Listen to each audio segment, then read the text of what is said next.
Imagine you're in a crisis. Your heart races and your mind feels blank. You might think, I have emotional intelligence. I can handle this. But what if I told you that this belief could lead you into even more chaos? Many people fall into a trap. It sounds comforting, but it can be misleading. As emotions rise, relying solely on emotional intelligence can blind you to the real dangers around you. Let's dive deeper. Picture a leader in a boardroom, feeling the pressure as chaos unfolds outside. They attempt to connect with their emotions but miss crucial signals from their team. What happens next? Decisions are made based on feelings rather than facts, causing the situation to spiral out of control and leading to panic. This is just hypothetical, it happens every day. You might find yourself in a similar situation, overwhelmed by emotions without a clear direction. The hidden issue. Overestimating your emotional skills can overshadow the need for strategic thinking.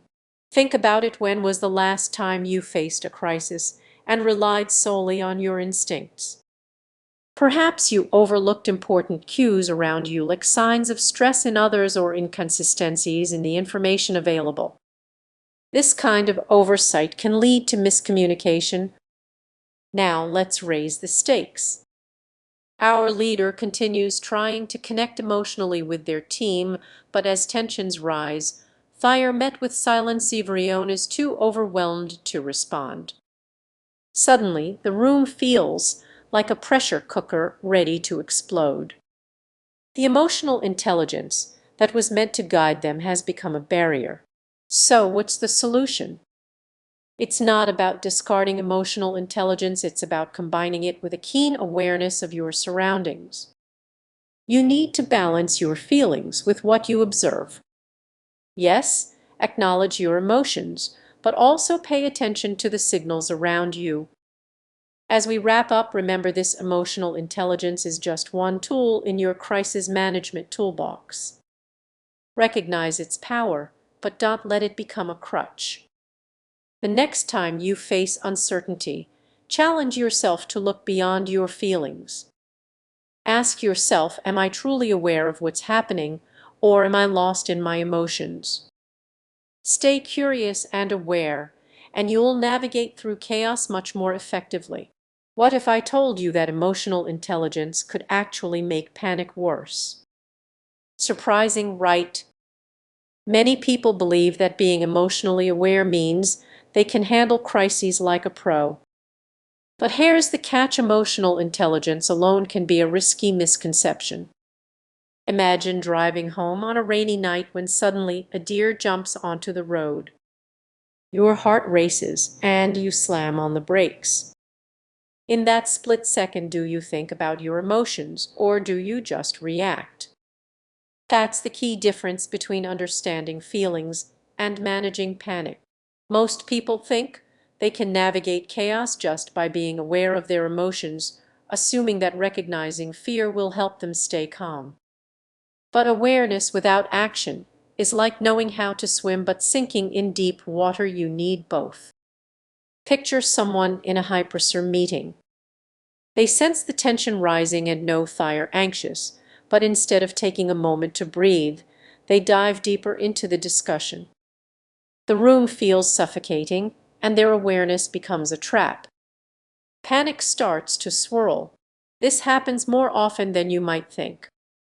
Many believe that by acknowledging their stress, Thayer managing it.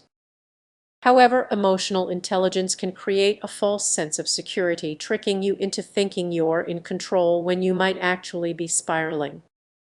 In a crisis, those who overthink their emotional state often freeze and miss opportunities to act. Think back to the last time you hesitated. Was it because you were analyzing your feelings instead of just responding? It's a slippery slope.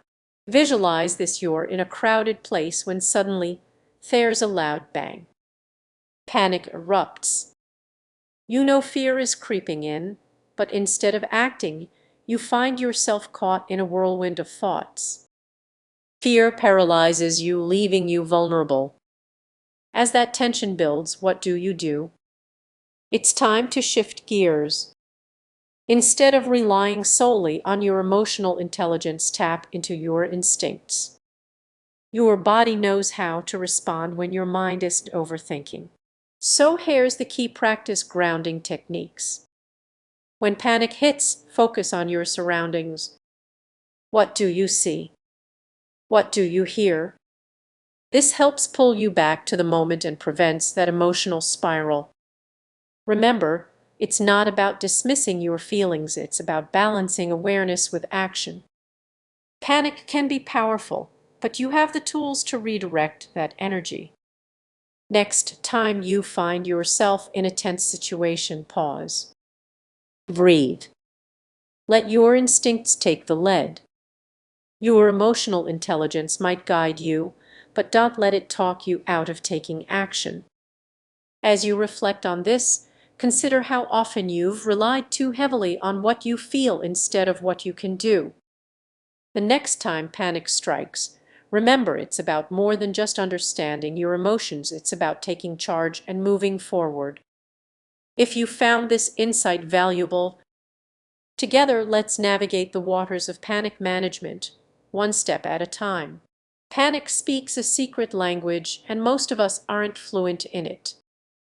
Let's take this a step further. Imagine being in a crowded airport. Announcements are blaring and people are rushing by. Suddenly, a wave of dread washes over you. You take a deep breath, but it doesn't help much. Recognize